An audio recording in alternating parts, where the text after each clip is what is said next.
దేవుని వాక్యాన్ని చదువుకుందాం. ఈరోజు వాక్యాంశంగా యెషయా గ్రంథం 33వ అధ్యాయం 16వ వచనాన్ని చదువుకుందాం. బైబిల్ ఉన్న వారందరూ తెరిచి చూడాల్సిందిగా మనం చేస్తున్నాను.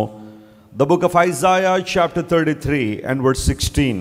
ఈ ఆదివారం దేవుడు మనకిస్తున్న సందేశం, పర్వతములలోని శిలలు అతనికి కోట అగును, తప్పక అతనికి ఆహారము దొరుకును, అతని నీళ్లు అతనికి శాశ్వతముగా ఉండును. అందరూ ఈ మాట నాతో చెప్పండి. పర్వతములలోని శిలలు అతనికి కోటగా ఉండును, తప్పక అతనికి ఆహారము దొరుకును. ఎంత చక్కని వాగ్దానం కదండి. యెషయా గ్రంథంలో ఎన్నో వాగ్దానాలు పొందుపరచబడి ఉన్నాయి. బైబిల్ గ్రంథాన్ని చదువుతుంటే మనందరికీ ఎందుకు ధైర్యం వస్తుంది, ఎందుకు మనం ఇన్స్పైర్ అవుతాము అంటే పరిశుద్ధ గ్రంథంలో ఎన్నో వాగ్దానాలు మనం చూస్తాం. ఈ వాగ్దానాలు ఎలాంటివి అంటే నిశ్చలమైనవి, అమూల్యమైనవని లేఖనాల్లో రాయబడింది. దేవుడిచ్చే వాగ్దానాలు మనుషులు ఇచ్చే వాగ్దానాలు లాంటివి కాదు. కొన్నిసార్లు మనుషులు నీకు వాగ్దానం చేయొచ్చు, అన్ని సమయాల్లో నీతో ఉంటానని, నిన్నెప్పుడూ విడిచిపెట్టను అని, ఆ తర్వాత నీకు ఏ అవసరం వచ్చినా నన్ను జ్ఞాపకం చేసుకో అని రకరకాల వాగ్దానాలు చాలామంది చేస్తారు. కానీ ఏదైనా చిన్న ప్రతికూలత వచ్చినా, చిన్న మనస్పర్ధ వస్తే వారిని విడిచిపెట్టి వెళ్ళిపోవడానికి కూడా చాలామంది సిద్ధంగానే ఉంటారు. బహుశా నిన్ను అలా చాలామంది విడిచిపెట్టేశారేమో కూడా ఇప్పటి వరకు. కానీ దేవుని వాగ్దానం లాంటివి కాదు. దేవుడు ఏదైనా ఒక వాగ్దానం చేశారంటే ఆయన యందు మనం విశ్వసించినప్పుడు, ఆయన యందు మనం నమ్మిక ఉంచినప్పుడు ఆ వాగ్దానాలు దేవుడు నెరవేరుస్తున్నాడు. లేఖనాల్లో నాకు బాగా ఇష్టమైన వచనాల్లో ఈ వచనం కూడా ఒకటి. పర్వతములలోని వ్యర్థమైన శిలలు కూడా దేవుని ప్రమేయం ద్వారా మనకు కోట గోడలుగా నిలబడతాయట. Praise the Lord. ఎందుకు పనికిరాని రాళ్లను కూడా దేవుడు మన చుట్టూ కోటలుగా ఉండడానికి నియమించే దేవుడు ఆయనకు ఆ సామర్థ్యం ఉంది. తప్పక అతనికి ఆహారం దొరుకుతుంది. నేను కేవలం శారీరకమైన ఆహారం గురించి ఇక్కడ మాట్లాడడం లేదు, కానీ the nourishment for your life will be available all the time when you come to God. ఆధ్యాత్మికంగా, మానసికంగా, శారీరకంగా నీకు కావలసిన పోషణ అనుగ్రహించేవారు ఎవరు? దేవుడే. అంత మాత్రం కాకుండా అతని నీళ్లు అతనికి శాశ్వతంగా ఉంటాయి. ఈరోజు నీటి కొరత చాలా ఎక్కువగా ఉంది. వాటర్ స్కేర్సిటీ ప్రపంచంలో చాలా ఉంది.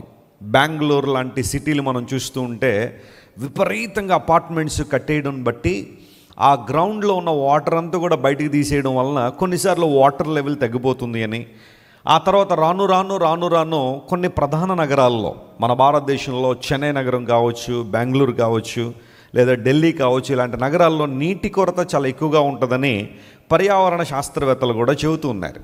అయితే బైబిల్ సెలవిస్తూ ఉంది, ఎవరైతే దేవుని మీద ఆనుకుంటున్నారో వారి నీళ్లు వారికి ఎప్పుడు ఉంటానే ఉంటాయట. అవి ఎప్పుడు కూడా ఇంకిపోవట, అవి ఎప్పుడు ఇంకిపోయేవి కాదని ఒక చక్కని వాగ్దానం మనం చూస్తున్నాం. అయితే ఈ అతడు ఎవరు?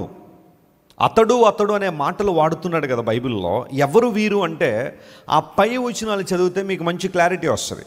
బైబిల్ ఎప్పుడు కూడా మనం అలాగే చదవాలి. ఏదైనా ఒక ప్రస్తావన బైబిల్లో మనం చూసినప్పుడు అది ఎవరికి, ఎలాంటి వారికి అని ప్రశ్నించుకుంటే ఆ పైన చాలా మంచి విషయాలు రాయబడ్డాయి.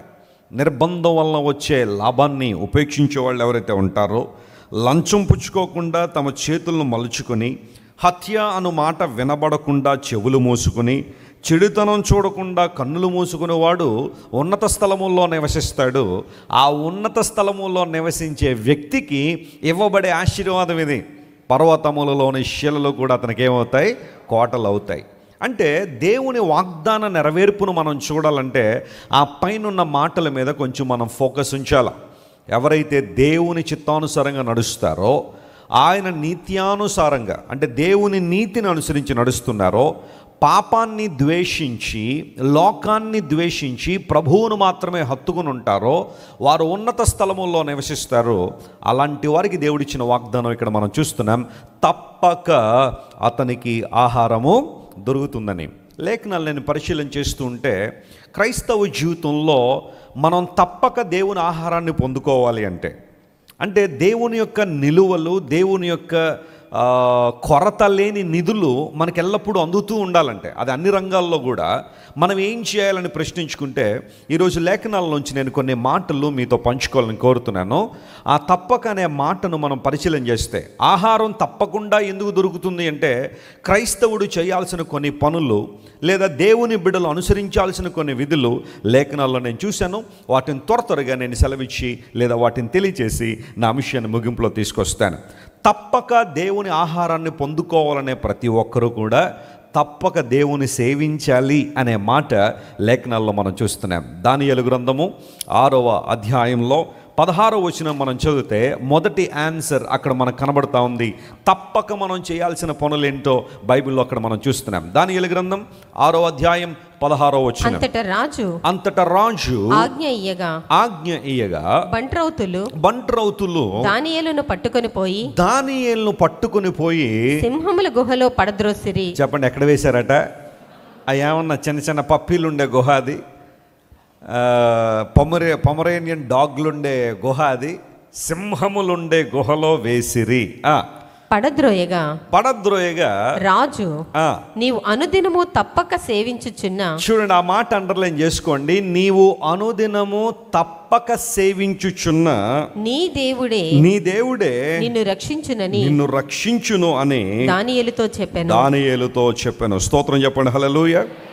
పర్వతములలోని శిలలు అతని కోటగా ఉంటాయి, తప్పక దేవుని ఆహారాన్ని అతను పొందుకుంటాడు అని బైబిల్లో మనం చూస్తే, ఆ వాగ్దాన నెరవేర్పును మనం చూడాలంటే మనం చేయాల్సిన మొదటి పని ఏంటంటే, తప్పక అనుదినము ఎవరిని సేవించాలి? దేవుని సేవించాలి. సేవించుట అనే మాట హిబ్రూలో అబాద్ అనే పదం వాడారు. అబాద్ అనే పదానికి అర్థం ఏంటంటే వర్షిపింగ్ ద లార్డ్, దేవుని ఆరాధించడం. చాలామంది అంటాడు దేవుని సేవించడం అంటే అర్థం ఏంటండి? సేవించుట అంటే రెండు అర్థాలు ఉన్నాయి. ఒకటి ఆరాధించుట, రెండవది స్వీకరించుట. ఈ పానమును సేవించండి అంటారు, ఈ పానీయమును సేవించండి అంటే తీసుకోండి లోపలికనే కదా. ఇక్కడ సేవించుట అంటే దేవుణ్ణి ఆరాధించుట. అబాద్ అనే మాటకు serving the lord by worshipping him, దేవుని ఆరాధించడం వలన ఆయన సేవించే అనుభవంలోనికి మనం రావాలని దేవుడు కోరుతున్నాడు. దర్యావేష్ అనే రాజు, మాదీయుడుగు రాజు పరిపాలనలోకి వచ్చిన తర్వాత దానియేలును తీసుకెళ్ళి సింహాల బోనులో వేశారు. ఎందుకోసం అంటే దానియేలులో తప్పు వెతకాలని అక్కడున్న వాళ్ళందరూ ప్రయత్నం చేశారు, కానీ దానియేలు ఒక్క అవకాశం కూడా వారికి ఇవ్వలేదు. What a wonderful man of God, what a wonderful servant of God. దేవుణ్ణి సేవించడంలో దానియేలు యొక్క గొప్పతనం ఏంటో 6వ అధ్యాయంలో మనం చూస్తాం. వెంటనే వాళ్ళు ఒక శాసనాన్ని పుట్టించారు. రాజుగారికి కాకుండా మరెవ్వరికి కూడా ఒక నెల పాటు, అంటే ఒక 30 రోజుల పాటు ఎవరు ప్రార్థన చేయకూడదు. నీకు ఏదైనా అవసరం ఉంటే రాజుగారి దగ్గరికి రావాలి. ఈయన తప్ప మరి ఏ దేవుని దగ్గరికి కానీ ఏ వ్యక్తి దగ్గరికి కూడా విన్నపాలు చేయకూడదు. అలా గనక ఎవరైనా చేస్తే బబులోను సాంప్రదాయం ప్రకారం బబులోనీయులు కూడా సింహాల బోనులు వాడేవారు. క్యాపిటల్ పనిష్మెంట్ ఇవ్వడానికి సింహాల బోనులు వినియోగించేవారు. ఎవరైనా ఒక ఖైదీని లేదా ఒక నేరస్తుని శిక్షించాలనుకున్నప్పుడు అలాంటి వ్యక్తులకు కొన్ని రకాలైన శిక్షలు, మరణ శిక్షలు అమలు పరిచేవారు. వాటిలో ఒకటి లయన్స్ డెన్, సింహాల గుహ. ఆ సింహాలను ఏం చేసేవారంటే, ఒక వ్యక్తి ఫలానా రోజున అందులో పడవేయబడాలని నిశ్చయించినప్పుడు ఆ ముందు కొన్ని రోజుల పాటు వాటికి ఏమీ ఇచ్చేవారు కాదు, ఆహారం ఏమి ఇచ్చేవారు కాదు, అంటే ఆకలితో ఉంచేవారు. యూ కెన్ ఈజీలీ ఇమాజిన్, ఒక వ్యక్తిని అలా లోపలికి వేయగానే కొన్ని రోజుల పాటు ఏమీ తినని ఆ సింహాలు ఆ వ్యక్తి మీద ఎలా దాడి చేస్తాయో, ఆ మాంసాన్ని ఒక్కొక్క సింహం ఎలా పీక్కుని వెళ్ళిపోద్దో మీరు ఈజీగా అర్థం చేసుకోవచ్చు. ఎవరైతే రాజును తప్ప మరెవరైనా సేవిస్తే, ప్రార్థిస్తే వాళ్ళని సింహాల బోనులో వేస్తామనే ఆజ్ఞ, ఒక శాసనము సంతకం చేయబడిందనే విషయం దానియేలుకు తెలిసినప్పటికీ కూడా భక్తి జీవితంలో రాజీ పడకుండా, ప్రార్థనలో రాజీ పడకుండా యెరూషలేము వైపు తన కిటికీ తెరిచి దైవజనుడు దానియేలు ప్రార్థన చేయడం ప్రారంభించాడు. ఎగ్జాక్ట్గా అక్కడే దానియేలు దొరుకుతాడని గమనించిన ఆ వ్యక్తులు దానియేలు ప్రార్థన చేస్తుండగానే పట్టుకున్నారు, రెడ్ హ్యాండెడ్గా పట్టుకున్నారు. రాజుగారి దగ్గర తీసుకొచ్చారు. అయ్యా, మీరు ఒక ఆజ్ఞను ఇచ్చారు, ఒక శాసనాన్ని సంతకం పెట్టారు, కానీ ఇదిగో మీరు బాగా రెస్పెక్ట్ చేసే దానియేలే ఆ శాసనాన్ని మీరిపోయాడు. అందును బట్టి ఇచ్చేసేది ఏమీ లేదు, ఇతన్ని సింహాల బోన్లో వేసేయాల్సిందే. దర్యావేషికి దానియేలును సింహాల బోన్లో వేయడం ఇష్టం లేదు. ఎందుకంటే దానియేలుకు గొప్పతనం, అతని భక్తి జీవితం గత జీవితంలో దానియేలు యొక్క కాంట్రిబ్యూషన్స్ అన్నీ కూడా అతనికి తెలుసు కాబట్టే చాలా డిసప్పాయింట్ అయిపోయాడు, చాలా ఇబ్బంది పడ్డాడు. ఆ ప్రక్రియలో చేసేది లేక మాదీయ పారసీకుల సంప్రదాయం ప్రకారం రాజు అయినప్పటికీ తన ఒక శాసనాన్ని సంతకం చేస్తే మళ్ళా దాన్ని మార్చడానికి లేదు. అంత గట్టి నియమాలు ఆ రాజ్యంలో ఉండేవి కాబట్టి దానియేలుని తీసుకెళ్ళి ఆ సింహాల బోనులో వేయాల్సిన పరిస్థితి అయితే వచ్చేసింది.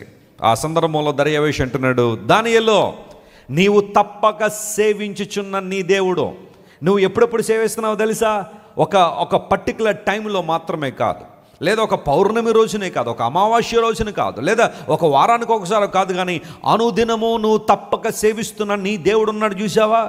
ఏ జీవంగల దేవుడైతే అనేకమైన కళలకు, ఆ తర్వాత మర్మములకు, భాష్యాన్ని, భావాన్ని చెప్పడాన్ని జ్ఞానం ఇచ్చాడో, ఈ బబులోను రాజ్యములో దేవుని సాక్షిగాను నిలబడడానికి అన్ని విషయాలు నీకు ఏ దేవుడైతే సహాయపడ్డాడో ఆ దేవుడు నిన్ను రక్షిస్తాడు అని దర్యావేషు తెలియజేసి దానియేలుని తీసుకెళ్ళి సింహాల బోనులో వేశారు.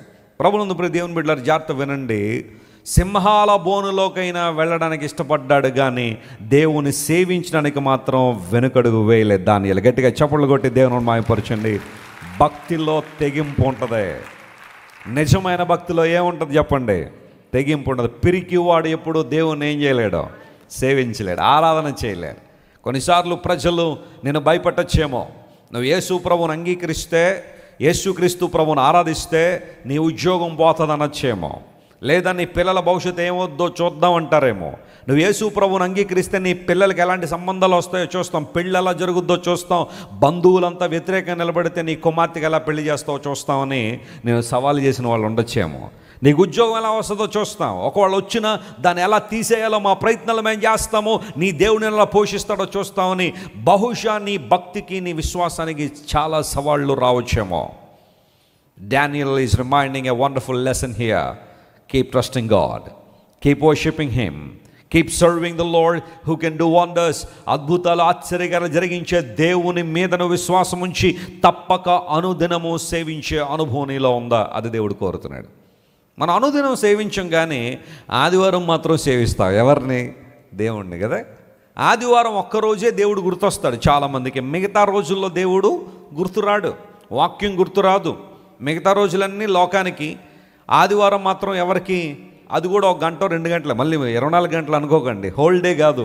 ఆ చర్చిలో కూర్చున్నంతసేపే దేవునికి అన్నట్టుగా భావించే వాళ్ళు చాలామంది ఉంటారు. కానీ నీ భక్తి జీవితంలో కన్సిస్టెన్సీ ఉండాలి, నీ భక్తి జీవితంలో కంటిన్యూటీ ఉండాలి, దేవుని ఆరాధించే అనుభవం ప్రతిరోజు కొనసాగుతూనే ఉండాలి. అంటే నీ హృదయాన్ని దేవునితో కనెక్ట్ చేసుకున్నప్పుడు every moment you worship the Lord, every moment you thank the Lord. నేను సేవలోకి వచ్చిన తర్వాత నా సగ జీవితం కారులోనే గడిచిపోయింది. ప్రయాణాలు. ఆ విస్తారమైన ప్రయాణాల్లో కొన్నిసార్లు మా కళ్ళ ముందు భయంకరమైన యాక్సిడెంట్లు అవుతుండే. మమ్మల్ని దాటుకుని వెళ్ళిన కారు ముందుకు వెళ్ళేదో లారీని ఢీకొట్టడం, లేకపోతే రోడ్డు ప్రక్కన బోల్తా పడిపోవడం, ఇలాంటివన్నీ చూస్తూ ఉంటే ఆయా సందర్భాల్లో నేను మన టీము కారు లాపి వాళ్ళని బయటికి తీసిన సందర్భాలు కూడా ఉన్నాయి. లేదా కొన్ని సందర్భాల్లో ఆ ఎమర్జెన్సీ నంబర్కి ఫోన్ చేసిన సందర్భాలు కూడా ఉన్నాయి. అయితే ప్రియులరా, ఆయా సందర్భాల్లో అలాంటి యాక్సిడెంట్లు మా కళ్ళ ముందు జరుగుతున్నప్పుడు వెంటనే నేను కారులోకి రాగానే నేను దేవుని స్తుతించే అంశం ఏంటో తెలుసా? ప్రభువా, ఇన్ని లక్షల కిలోమీటర్లు రోడ్ల మీద మేము ప్రయాణం చేస్తుంటే నీవు ఇస్తున్న కాపుదలను బట్టి నీకు స్తోత్రం నాయన, నీవు ఇచ్చిన భద్రతను బట్టి నీకు స్తోత్రం ప్రభు అని ఖచ్చితంగా దేవుని స్తుతించిన తర్వాతే మా కారు ఆన్ చేసి మరలా ప్రయాణం ప్రారంభిస్తాను. కళ్ళ ముందు జరుగుతున్న అనేక సంగతులు కొన్నిసార్లు దేవుడు నీ కళ్ళ ముందు ఎందుకు తీసుకొస్తాడో తెలుసా? నువ్వు దేవుని ఆరాధిస్తావని. ఆయా సందర్భాల్లో ఆకలితో అలమటించిపోయే వాళ్ళు చాలామంది నీ కళ్ళ ముందు కనబడొచ్చు. నీకున్న ఆహారాన్ని బట్టి నువ్వు మరింతగా దేవుని స్తుతించడానికి. అవయవాలు కోల్పోయి ఆ దివ్యాంగులుగా ఉన్నవారు బహుశా నీ కళ్ళ ముందు కొన్నిసార్లు కనబడొచ్చు. వారిని ఇగ్నోర్ చేయాలనో, లేదా వారిని ఏదో విధంగా హీనపరచాలనో కాదు కొన్నిసార్లు దేవుడు వారిని ముందు ఉంచేది. అయా, వారికి లేని అవయవాలు నీవు నాకు ఇచ్చావు ప్రభువా, వీటిని నీ కోసం వాడడానికి సహాయం చేయ ప్రభు అని ఎప్పుడైనా ప్రభువుని స్తుతించావా? ఈరోజు నీకు ఇచ్చిన అందమైన కళ్ళు దేవుడు ప్రపంచంలో అనేక మంది అందుల్లో ఏవైనా ఒకరికి ఇచ్చి ఉంటే వారు ఏనాడో బైబిల్ని చాలాసార్లు చదువు ఉండేవారేమో. దేవుడిని కళ్ళు ఇచ్చాడనే కదా కొన్నిసార్లు వ్యర్థమైన నవలలు, వ్యర్థమైన సినిమాలు చూస్తూ ఆ కళ్ళను పాపానికి వినియోగిస్తున్నాం. దేవుడు నీకు ఇచ్చిన వినికిడి శక్తి ఎవరైనా వినలేని వ్యక్తికి గనక దేవుడు ఇచ్చి ఉంటే ఈ పాటికి ఆదివారం ఒక మెసేజే కాదు 2-3 ప్రసంగాలు వినేవారేమో. దేవుని వాక్యం నిరంతరంగా వారు వినేరేమో. నీకు ఇచ్చిన కాళ్ళు మరి ఎవరికైనా దేవుడు ఇచ్చి ఉంటే సమయానికే దేవుని ముందరని పరిగెత్తుకుని వచ్చేవారేమో వాళ్ళు. Do you no your privilege? Do you no your blessing? దేవుడు నీకు ఇచ్చిన ఆశీర్వాదం నీకు తెలుసా? రోడ్ల మీద అనేక సందర్భాల్లో కనీసం గూడు లేక ఫ్లైఓవర్ల కింద రోడ్ల మీద అలా పడుకుని ఈగలు ముసురుతూ ఉంటే do you know how blessed you are? నీకున్న మంచాన్ని బట్టి కంప్లైంట్ చేస్తున్నావు, మాసిపోయిన దుప్పటను బట్టి కంప్లైంట్ చేస్తున్నావు, కానీ డు యు నో అవి లేని కూడా చాలామంది ప్రపంచంలో ఉన్న విషయం నీకు తెలుసా? ఒకసారి నేను మా కుమార్తెలు ముగ్గురిని తీసుకుని వెళ్ళి డిసెంబర్ మాసంలో దుప్పట్లు పంచిపెడదామని చెప్పి అలా రోడ్డు మీదకి వెళ్ళాం. That's what we do some times. నా పిల్లల్ని ఆ టైంలో రాత్రి 11:30-12 గంటల టైంలో అలా రోడ్ల మీద తీసుకెళ్ళడం నా ఉద్దేశం ఏంటో తెలుసా? వాళ్ళు ఎంత దేవుని పొందుతున్నారో, ఎంత ఆశీర్వాదం కలిగిన వారో అర్థం చేసుకోవాలని ఆలోచన. కరెక్ట్గా వై జంక్షన్ దగ్గర, రాజమండ్రిలో వై జంక్షన్ ఉంది, అది దాటి కొంచెం ముందుకు వెళ్తే నందం గణరాజ్ సెంటర్ అని ఒకటి ఉంటుంది. అక్కడ ఒక వ్యక్తి రోడ్డు ప్రక్కన పడుకుని ఉన్నాడు. నేను మా ధన్యాకు నిత్యాకు చెప్పాను, ఒక దుప్పటి తీసుకెళ్ళి అతని మీద కప్పేసి వచ్చాడు ఆయన అని చెప్పాను. కారు దిగి వారు వెళ్ళి దుప్పటి ఇలా కప్పగానే కొన్ని 100 దోమలు రివ్వునెగిరినాయి పైకి. మా ధన్య ఏడ్ చేసింది, వెంటనే కారులోకి వచ్చి, daddy how come he's been survived? అతను ఎలా బతుకుతున్నాడు డాడీ? అతని దేహం అంటే ఎక్కడ కాళ్ళు లేక దోమలు దాడి చేసి కొడతానే ఉన్నాయి, వాటిని కొట్టుకునే శక్తి కూడా అతనికి లేదు, అలా పడుకుని ఉన్నాడు. ఒక్క దోమ మన గదిలో తిరిగితేనే విలవల్లాడిపోతాం కొన్నిసార్లు కదా, అది చంపేదాకా మనం నిద్రపోవటం. కొన్ని 100 దోమలు అలా కుడుతూ ఉంటే అలా పడుకుని ఉన్నాడు అంతే, కనీసం కప్పుకోవడం దుప్పట్టుకోవట్లేదు. Do you know? నీ ఆశీర్వాదం నీకు తెలుస్తుందా? దేవుడిని నిలబెట్టిన విధానం నీకు అర్థమవుతుందా? ప్రతిసారి కంప్లైనింగ్ మోడ్లోకి వెళ్ళి నాకు అది లేదు ఇది లేని ఏడుస్తున్నావే కానీ దేవుని స్తుతించగలుగుతున్నావా?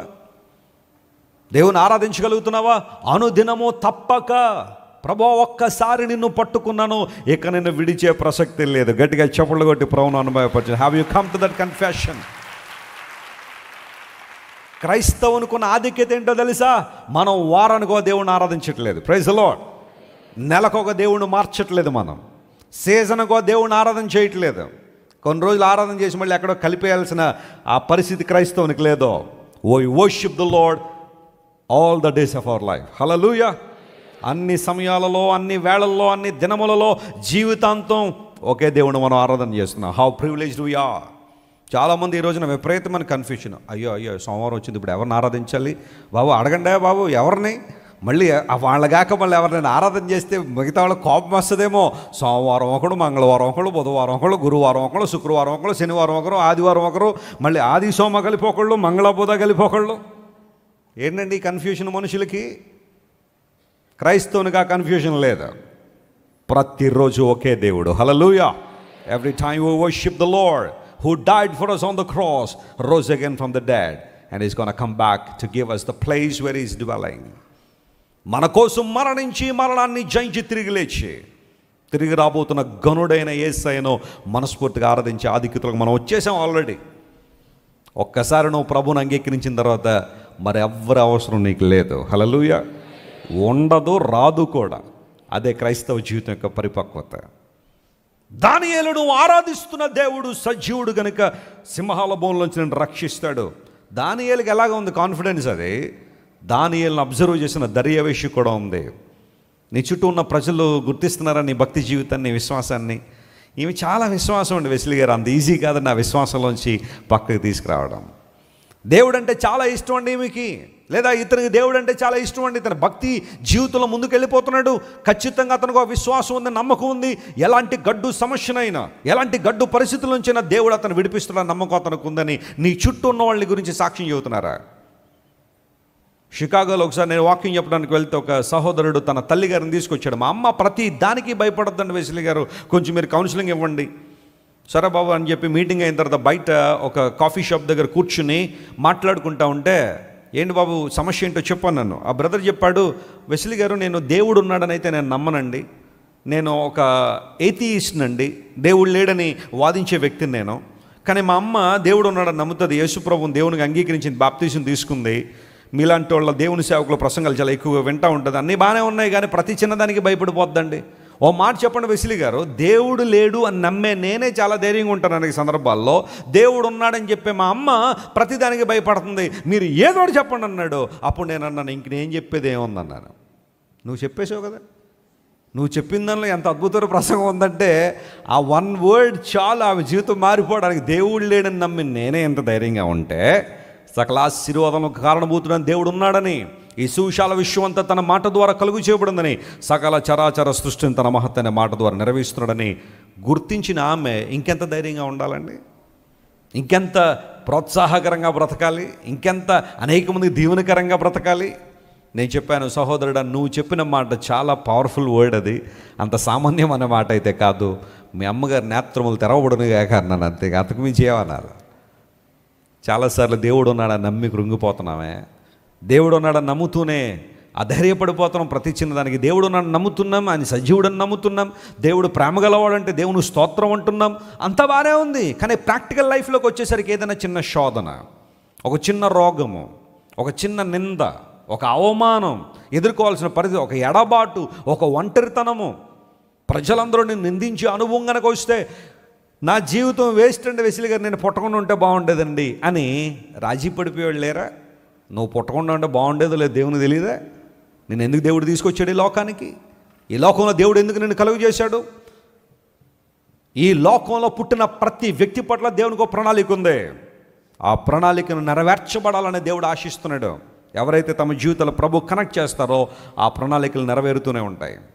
You have a plan, God has a plan for you and you have a purpose for your life. దేవుని సేవించడం, ఆయన ఆరాధించడం, అనుదినము ఆయన సేవించడం చాలా ప్రాముఖ్యమైన అంశం క్రైస్తవ జీవితంలో.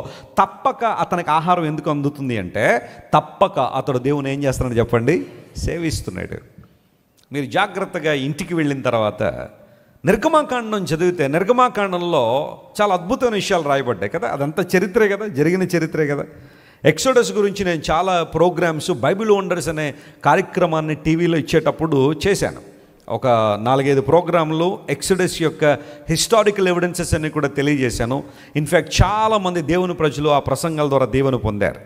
అయితే ఇశ్రాయేలు ప్రజలు ఒక 400 సంవత్సరాలు ఐగుప్తులో బానిసలు ఉన్నప్పుడు దేవుడు మోషేని ఏర్పాటు చేసుకుని బయటికి తీసుకొచ్చాడు కదా. ఆ ప్రక్రియ అంత ఈజీగా అయితే అవ్వలా, అంత సులభంగా అయితే అవ్వలేదు. మోషేని దేవుడు పంపించిన తర్వాత కాన్స్టాంట్గా దేవుడు చెప్పిన మాట ఒకటే ఉంది. ఫరో దగ్గర ఎప్పుడు నిలబడినా మోషే అహరోనులు మాట్లాడిన మొట్టమొదటి మాట ఏంటో తెలుసా? లెట్ మై పీపుల్ గో, నా జనులను పోనిమ్ము. అందరూ చెప్పండి, ఈ మాట చెప్పండి, నా జనులను పోనిమ్ము. ఎందుకు అంటే వారు నన్ను సేవించినట్లుగా అనే మాట బైబిల్లో చాలా చోట్ల రాయబడింది. నేను రెఫరెన్స్ ఇస్తాను, తీసుకోండి. ఇంటికి వెళ్ళిన తర్వాత వాటిని ఒకసారి ఆలోచించేయండి. నిర్గమాకాండము 4వ అధ్యాయము 23వ వచనం, నిర్గమాకాండము 7వ అధ్యాయము 16వ వచనం, నిర్గమాకాండము 8వ అధ్యాయము 1వ వచనం, నిర్గమాకాండము 8వ అధ్యాయము 20వ వచనం, నిర్గమాకాండము 9వ అధ్యాయం 1వ వచనం, నిర్గమాకాండము 10వ అధ్యాయం 3వ వచనం. ఇన్ని రెఫరెన్సుల్లో ఒకటే మాట, let my people go so that they will serve me. నన్ను సేవించినట్లుగా నా జనులను నువ్వేం చేయనివ్వాలా? పోనిమ్ము. 6 సార్లు 6 రెఫరెన్స్లు మీకు ఇచ్చాను. ఈ 6 రెఫరెన్స్లో కూడా ఒకటే మాట ఉంటుంది, let my people go to serve me. నా జనులు నన్ను సేవించినట్లుగా వారిని పోనిమ్ము అంటే ఫరో వారిని పోనిచ్చాడండి? అంత ఈజీగా వదిలేశాడా? వాళ్ళని వదిలిపెట్టలేదు. సాతాను నిన్ను అంత ఈజీగా వదిలిపెట్టాడు. సాతాను కలిగించే అభ్యంతరాలు ఎలా ఉన్నాయి తెలుసా? మొట్టమొదటిగా అన్నాడు, ఈ దేశం విడిచిపోవద్దు అన్నాడు. చెప్పండి, ఫరో చెప్పిన మొట్టమొదటి మాట ఏంటో తెలుసా? లెట్ మై పీపుల్ గో అని దేవుడు అంటే, నా జనులు పోనిమ్ము, వారు నన్ను సేవిస్తారంటే ఫరో అంటున్నాడు, ఈ దేశాన్ని విడిచి వెళ్ళే అవకాశమే లేదు. మీరు ఆరాధన చేసుకుంటారో ప్రార్థన చేసుకుంటారో ఇక్కడే చేసుకోండి, ఇది విడిచి వెళ్ళడానికి వీలు లేదన్నాడు. అది సాధ్యపడేది కాదు ఫరో. ఈ దేశంలో ఉంటే మా ప్రియులు దేవుని ఆరాధించలేకపోతున్న, బానిసత్వంలోనే ఏ ఒక్కడు కూడా దేవుని ఆరాధించలేడు, దాస్యంలోనే ఏ వ్యక్తి కూడా దేవుని స్తుతించలేడు, భయంకర పరిస్థితుల మధ్య కొట్టుమిట్టాడుతున్న ఏ ఒక్కడు కూడా ప్రభువుని ఆరాధించడానికి అవకాశాలు లేవు.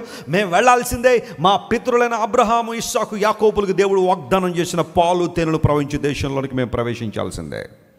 ఈ దేశంలో ఉండాలంటే అవ్వదు ఫరో. We are very sorry. అవునా? అవదా? అయితే మిమ్మల్ని వదిలిపెడతాను కానీ మీరు దూరం వెళ్ళకండి అన్నాడు. రెండవ శోధన ఏంటంటే, రెండవ అడ్డంకి ఏంటంటే, మీరు వెళ్ళండి కానీ ఎక్కడికి వెళ్ళకండి, దూరంగా వెళ్ళిపోకండి, నా కనుచూపు మేరలోనే మీరు ఉండండి. అపవాది కూడా ఈ రోజున చాలామందిలో, వెళ్తావా మందిరానికి, వెళ్ళు కానీ పూర్తిగా మాత్రం అందులో కలిసిపోకో. నువ్వు వెళ్తావా ప్రార్థనకి, వెళ్ళు కానీ పూర్తిగా దేవుని దగ్గరికి వెళ్ళిపోకు, నా కనుచూపు మేరలోనే మరలనే దా అంటే నువ్వేం చేయాలా, వచ్చేయాలా. బ్రాందీ షాప్ పిలవగానే మళ్ళీ ఏం చేయాలి, నువ్వు వచ్చేయాలా. వచ్చేయడం మాత్రమే కాకుండా బైబిల్లో 2 రెఫరెన్స్లు కూడా నేర్చుకోవాలి నువ్వు. అదేంటో తెలుసా? దేవుడు నీటిని ద్రాక్షారసంగా మార్చలేదా, అదొకటి. రెండవది, నీ కడుపు జబ్బు నిమిత్తం కొంచెము ద్రాక్షారసం పుచ్చుకునము. ఆ 2 రెఫరెన్స్లు కోట్ చేయమరే. చాలామంది త్రాగుబోతులు బైబిల్లో కోట్ చేసే రెఫరెన్స్లు ఆ 2. దేవుడు నీటిని ఎలా మార్చాడట, ద్రాక్షరసంగా మార్చాడట. అందును బట్టి ఈయన బ్రాందీ, విస్కీ, రమ్ము, జిన్ను, హెరోయిన్, కొకైన్ అవన్నీ తాగేసి అవన్నీ దొరకపోతే గంజాయి అన్న కొట్టేసి కాలంలో పడిపోతాడట. పడిపోయి అంటాడట, దేవుడు నీటిని ద్రాక్షరసముగా మార్చలేదా. నీ కడుపు జబ్బు నిమిత్తం తిమోతి కొంచెం ద్రాక్షారసం పుచ్చుకోనము. డాక్టర్ దగ్గరికి వెళ్ళావు, డాక్టర్ గారు అన్నారు, అమ్మ కొంచెం పరిస్థితి బాగాలేదు, నీరసంగా ఉన్నావు, కొంచెం ద్రాక్షారసం ద్రాక్ష పళ్ళు రసం చేసుకుని తాగు, లేకపోతే నారింజ పళ్ళు రసం తీసుకుని తాగంటే బ్రాంతి బాటిల్ కొనుక్కుని తాగుతావు ఇంటికి వచ్చి. అదేనా దాని అర్థం? నువ్వు వెళ్ళు కానీ దూరంగా వెళ్ళొద్దు, దేవునికి దగ్గరగా వెళ్ళిపోవద్దు. నాకు మాత్రం నువ్వు ఎలా ఉండాలి, ఎప్పుడు కూడా దగ్గరగా ఉండాలి. పాడతానంటావా పాడు, పరిచర్య చేస్తానంటా చేయి, ఆరాధిస్తానంటావా ఆరాధించు, కానీ దేవుని కౌగిల్లోకి మాత్రం వెళ్ళిపోవద్దు. నా పరిధిలోనే నువ్వు ఉండాలా. When I call you back you must come back. దూరం పోవద్దు అన్నాడు. ఆ తర్వాత అది కూడా కుదరదా, మేము ఎక్కడికి వెళ్తాం మాకు తెలియదు, మేము మాత్రం వెళ్ళాల్సిందే, నువ్వు దూరం పోవద్దంటే కుదరదు, మా దేవుడు ఎక్కడ నడిపిస్తే అక్కడికి వెళ్ళాల్సిందంటే ఇప్పుడు 3వ అడ్డంకి క్రియేట్ చేస్తున్నాడు. సరే వెళ్తే వెళ్ళండి కానీ ఓన్లీ పురుషులు మాత్రం వెళ్ళండి. Only men go. Leave all the children and women here so that they will be in my control. ఎందుకు ఆ మాట అన్నాడు తెలుసా? పురుషులు ఒక్కళ్ళే వెళ్ళి దేవుని ఆరాధించినంటే వాళ్ళు ఎప్పటికైనా మళ్ళీ పిల్లల కోసం భార్యల కోసం ఎక్కడికి వస్తారు, తిరిగి వస్తారు. ఫ్యామిలీ సెంటిమెంట్ వాడుతున్నాడు ఇక్కడ, కుటుంబ సెంటిమెంట్ అన్నమాట కదా. పిల్లలంటే భార్య అంటే మక్కువ ప్రేమ ఉన్నవాళ్ళు ఉంటారు కదా, వాళ్ళన్న తిరిగి వస్తారు వీళ్ళ కోసం మరలా. అందును బట్టి పురుషులు వెళ్ళండి. దేవుని మాటకు లోబడ్డానికి ఫరోకి ఇష్టం లేదు. లెట్ మై పీపుల్ గో అంటే only men go and worship the lord and come back. అది కూడా కుదరదా, అందరూ వెళ్ళాల్సిందే, పిల్లలు, స్త్రీలు, పురుషులు అందరూ వెళ్ళాలి మా దేవుని ఆరాధించడానికి. అయితే మీ మందలన్నా వదిలేండి. ఇక్కడ ఫరో వదులుతున్నాడండి. అసలు అపవాది ఎంత స్టబ్బర్న్గా ఉన్నాడు ఇక్కడ. నీ మందలైనా సరే leave your cattle here so that you will come back for them. మీ మందలు, మీ ఆస్తి అంతా ఇక్కడ వదిలిపెట్టి వెళ్ళండి, బేర్ హ్యాండ్స్తో వెళ్ళండి, కమ్ బ్యాక్ అగైన్. మరలా వచ్చేయండి నా దగ్గరికి. మందల కోసమన్నా ఆస్తి కోసమన్నా మరలా వెళ్ళి తిరిగి వస్తారని ఆశపడితే మోషే ఏమన్నా తెలుసా? సాస్య మేర కుదరనే పరిస్థితి. ఒక్క డెక్ అయినా నీ దగ్గర ఉండడానికి వీల్లేదు. గట్టిగా చప్పట్లు కొట్టి దేవుని మహిమపరచండి. We don't want to leave any single hoof at you. ఒక్క డెక్ అయినా, హూఫ్ అంటే ఆ పశువుల కాళ్ళకుండే ఆ గిట్టలు ఉంటాయి చూసావా, వాటిని కూడా వదలడానికి ఇష్టపడలేదు. నువ్వు అనుకుంటున్నావేమో స్త్రీలను వదిలే, పిల్లలను వదిలే, ఆస్తి వదిలే అని. మా పశువుల కాళ్ళ కింద గిట్టలు కూడా మేము వదిలిపెట్టాం. ఎవ్రీథింగ్ షుడ్ కమ్ అవుట్, బయటకు వచ్చేయాల్సిందే. What a passion to serve the Lord. ఒక్క డెక్క కూడా వదిలిపెట్టకుండా ఐగుప్తులో సమస్తాన్ని తీసుకుని వచ్చారు. యేసుక్రీస్తు ప్రభువు నీకోసం శిలువలో మరణించింది, అమూల్యమైన తన రక్తాన్ని కార్చింది. ధర్మశాస్త్ర ప్రకారం కొరడా దెబ్బలు 40 కొట్టాలి. యాక్చువల్లీ ఎవరైనా నేరస్తుని కొట్టాలంటే 40 దాటి గనక అనాలోచితంగా కొట్టేస్తే ధర్మశాస్త్రాన్ని మీరినట్టు అయిపోద్దని చెప్పి ఒక దెబ్బ తక్కువ కొట్టేవారు. అందరూ బట్టే ఒకటి తక్కువ 40 అనే ఆ కాన్సెప్ట్ ఎందుకోసం తెలుసా? ఆ కౌంటింగ్ ఎక్కడైనా మిస్టేక్ అయ్యి ఒకటికన్నా ఎక్కువ కొట్టేసామంటే ఇప్పుడు దేవుని దృష్టిలో నేరస్తులం అయిపోతామన్న ఆలోచన వాళ్ళది.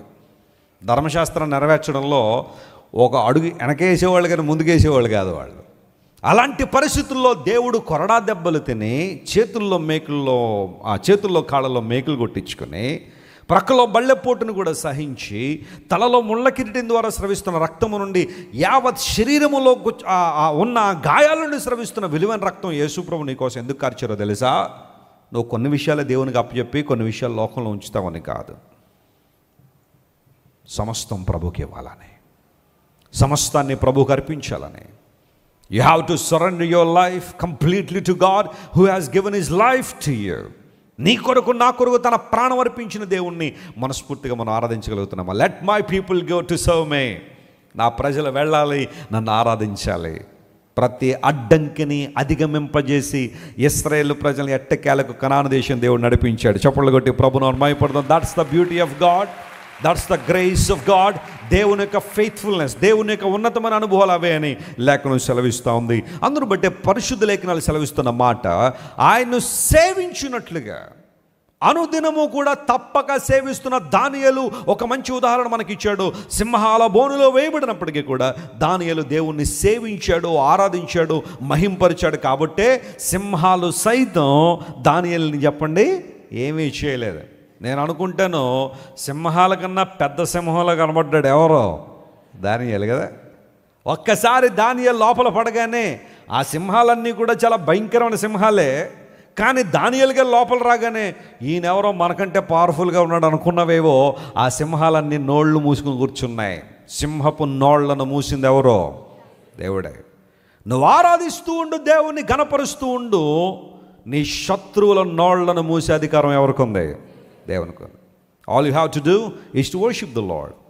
ఆయన మాత్రమే సేవించు, ఆయన మాత్రమే కనపరచు. ప్రజల్ని నిందించిన, ప్రజలను అవమానించిన, ప్రజలను తక్కువగా చూసిన, నువ్వు యేసు ప్రభువుని నమ్ముకుని తక్కువ కులంలో కలిసిపోయావని ప్రజలను హేళన చేసిన, నువ్వు యేసు ప్రభువుని నమ్ముకుని చాలా బ్యాడ్ డెసిషన్ తీసుకున్నావని ప్రజల్ని నిందించిన, keep worshipping the Lord, keep serving the Lord who can change your situation for his purposes. ఆయన చిత్త ప్రకారం నీ స్థితిగతులు మార్చగలిగిన దేవుని వైపు నువ్వు దృష్టి నిలపగలిగితే ప్రభు కార్యాలు స్పష్టంగా జరుగుతాయి. ఒకసారి ఒక ఫ్లైట్ ప్రయాణం చేస్తుంది, ఒక బోయింగ్ 737 లేదా బోయింగ్ 777 అనుకోండి, కొంచెం పెద్ద ఫ్లైట్ ప్రయాణం చేస్తూ ఉన్నారు. యూజువల్గా ఫ్లైట్ టికెటింగ్ జరుగుతున్నప్పుడు సీట్ అలాట్మెంట్ జరుగుతుంది. అది కొన్ని సందర్భాల్లో సీట్ అలాట్మెంట్ అంతా కంప్యూటరైజ్డ్ కాబట్టి మనం ఫ్లైట్లో ప్రయాణం చేస్తే మన ప్రక్కన ఎవరు ఉంటారనే విషయం మనకు తెలియదు. ఉంటే స్త్రీ ఉండొచ్చు, పురుషుడు ఉండొచ్చు, ఏ ఎథ్నిక్ గ్రూప్ అయినా అయ్యి ఉండొచ్చు, ఏ వయసులో ఉన్న వాళ్ళు అయ్యి ఉండొచ్చు, గొరగ పెట్టేవాళ్ళని అయ్యి ఉండొచ్చు, పెట్టిన వాళ్ళని అయ్యి ఉండొచ్చు. కొన్ని సందర్భాలు ఇలాంటి పరిస్థితులు ఉంటాయి. అయితే ఫ్లైట్ ఎక్కిన తర్వాత ఎవరి సీట్లో వాళ్ళు కూర్చోవాలి కదా, ఎవరి సీట్లో వాళ్ళు కూర్చోవాలి. సరే, అందరూ వచ్చి కూర్చున్నారు. అమెరికాలో ఇప్పటికీ కొంతమందిలో రేసిజం అనేది ఉంటుంది, డిస్క్రిమినేషన్ అనేది ఉంటుంది. అదేంటంటే నల్లవారికి తెల్లవారికి మధ్య ఉన్న ఒక వైరుధ్యం పూర్వద నెలలో ఉండేది. అది ఎప్పటికీ కూడా చట్టరీత్యా దాన్ని బ్యాన్ చేసినప్పటికీ కూడా ఆ డిస్క్రిమినేషన్ని కొంతమంది హృదయాల్లో ఇంకా ఆలోచన కలిగే ఉంటారు. సరే, ఒక వైట్ అమెరికన్ ఒక సీట్లో కూర్చుంది. ఎవరు వస్తారో నా ప్రక్కన కూర్చుంటారా అని చూసేసరికి ఒక ఆఫ్రో అమెరికన్ అంటే ఒక నల్ల జాతీయుడు వచ్చి కూర్చున్నాడు పక్కన. ఆమెకి అది ఇష్టంలా. వెంటనే ఎయిర్ హోస్టెస్ని పిలిచింది. అమ్మ, ఈ వ్యక్తి నా ప్రక్కన కూర్చోవడం నాకు ఇష్టం లేదు, can you change my seat, నా సీట్ ఏమైనా మార్చగలవన్నారు. యూజువల్గా ఎప్పుడైనా నాకు కొంచెం ఇబ్బంది అవుతుంది సీటు మార్చండి అంటే, ఫ్లైట్ ఖాళీ ఉందనుకోండి, అదిగో ఫలానా చోట ఖాళీ ఉందని మీరు అక్కడ కూర్చోవచ్చు పర్వాలేదని చెప్పి ఆ లిబర్టీ ఇస్తారు, so that we can take our luggage and go back to that seat. ఈ మొత్తం ఫ్లైట్ అంతా పరిశీలన చేస్తే ఆ రోజు ఫుల్ ఫ్లైట్, మొత్తం ఫ్లైట్ అంతా నిండుగా ఉంది, ఒక్క సీటు కూడా ఖాళీ లేదు. You're so sorry ma'am, we can move you now, మిమ్మల్ని మేము కదపలేము ఎందుకంటే ఫ్లైట్ అంతా ఫుల్గా ఉంది, మీరు ఎక్కడే కూర్చోవాలంది. ఆమెకు చాలా కోపం వచ్చింది. నేను కూర్చోని వీడి పక్కన, ఈ నల్ల జాతీయుడి ప్రక్కన నేను కూర్చునే ప్రసక్తే లేదు, అర్జెంటుగా నా సీటు మారుస్తారా లేదని గొడవ వేసుకుంది. ఆ గొడవ ఎయిర్ హోస్టెస్ దగ్గర నుంచి ఫ్లైట్ మేనేజర్ అని ఉంటాడు లోపల, వాళ్ళందరికీ క్రూ అందరికీ ఒక మేనేజర్ ఉంటాడు, అతని దగ్గరికి వెళ్ళింది. సార్, ఈమె అసలు ఒప్పుకోవట్లేదండి, ఆ ప్రక్కన ఒక నల్లాయన కూర్చున్నాడంట, అతనంటే ఇష్టం లేదట, అతని రంగు ఇష్టం లేదట, అందరూ బట్టి చాలా ఇబ్బంది పెట్టేస్తుందండి, మీరు ఏదో ఒకటి కన్విన్స్ చేయండి. ఆయన వచ్చి కన్విన్స్ చేసిన ప్రయత్నం చేసిన ఆయన మీద కూడా కేకలేసేసింది. ఈ ప్రాబ్లం క్యాప్టెన్ గారి దగ్గరికి వెళ్ళింది. క్యాప్టెన్ దగ్గరికి వెళ్ళి పైలట్ దగ్గరికి వెళ్ళింది. పైలట్ని అడిగారు, సార్ ఇది పరిస్థితి అనగానే ఆయన ఏదో ఒక చిన్న పరిష్కారం చెప్పాడు. గబగబా వచ్చి అన్నారు, బాబు నీ లగేజ్ ఎక్కడో తీసుకో అన్నారు. ఆ ఆఫ్రో అమెరికన్ నల్లజాతిని అడిగారు, నీ లగేజ్ ఎక్కడో తీసుకున్నారు. నేను అడిగింది నన్ను కదా మార్చమంది, అతన్ని ఎక్కడ తీసుకెళ్తున్నారని అడిగితే పైలట్ గారికి సమస్య చెప్పామండి, అతడు మీ ప్రక్కన ఉన్నందుకు మీరు ఇబ్బంది పడుతున్నారని చెప్పి ఆయన్ను ఫస్ట్ క్లాస్లో పంపించమన్నాడు అని చెప్పాడు. దేవుడు నామమున స్తోత్రం కలుగును గాక. ఆయన ఎక్కడ పంపించాలట? ఫస్ట్ క్లాస్లో కంటే బిజినెస్ క్లాసు ఫ్లాట్ బెడ్ ఉంటుంది, అక్కడ చక్కగా పడుకుని వెళ్ళిపోవచ్చు అనమాట. ఇంట్లో మనం బెడ్ మీద ఎలా అయితే పడుకుంటాం, బిజినెస్ క్లాస్లో ఆ ఫెసిలిటీ ఉంటుంది. ఇతన్ని ప్రమోట్ చేశారండి ఆ బిజినెస్ క్లాస్. మరి నన్ను కదా పంపించాల్సింది, నేను కదా. లేదండి, మీ సీటు మీదే, అతను ఉండడం మీకు అభ్యంతరం కాబట్టి అతన్ని ప్రమోట్ చేశారండి. ఈ సంఘటన జరిగిన చదివినప్పుడల్లా నాకు ఒక ఆలోచన వస్తుంది. ఏంటో తెలుసా, కొన్నిసార్లు నువ్వు నోరు తెరిచి అడగాల్సిన పరిస్థితి ఉండకపోవచ్చు, కానీ దేవుడు నిన్ను హెచ్చిస్తున్నటువంటి కారణం ఉండదు తెలుసా. నువ్వు కొంతమంది పక్కన ఉండడం వాళ్ళకి ఇష్టం లేదేమో, అందును బట్టి దేవుడు నిన్ను ఉన్నత స్థలానికి తీసుకెళ్తాడు. గట్టిగా చప్పట్లు కొట్టేసిన వైపర్చండి. హల్లెలూయా. God takes you to new heights because somebody is hating you, somebody is behaving disgustly about you. నీ పక్షాన నా పక్షాన కొంతమంది అతి తీవ్రంగా ప్రవర్తిస్తున్నారేమో, అసహించుకుంటున్నారేమో, కాబట్టి దేవుడు ఇంకా ఇంకా మళ్ళీ ఎక్కడ తీసుకెళ్ళిపోతున్నాడు? ఉన్నతమైన స్థానం తీసుకెళ్తున్నాడు. You know that. ఆ నల్ల ఆయన ఏం అడగలేదు, నా సీటు మార్చండి అని కానీ, లేదా ఏం కామ్గా కూర్చున్నాడు అంతే. Let God do his work. దేవుడు తన పనిని చేసుకొని అని.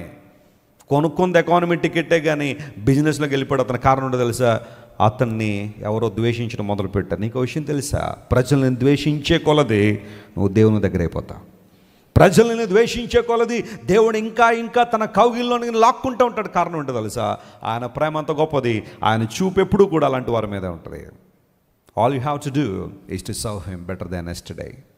నేను అడగను దేవుని ఆరాధించడం కన్నా ఇంకొంచెం నువ్వు మెరుగుపరుచుకో దేవుని ఆరాధించడంలో, ఆయన సేవించడంలో నువ్వు ముందుకు సాగిపోగలిగితే అంతకన్నా ఆశీర్వాదం మరొకట్లేదు. పర్వతములోని శిలలు అతనికి ఎందుకు కోటగా ఉంటాయి? అతనికి ఆ తప్పకుండా ఆహారం ఎందుకు అందుతుంది అంటే అతడు తప్పక దేవుని ఏం చేస్తున్నాడు? సేవిస్తున్నాడు.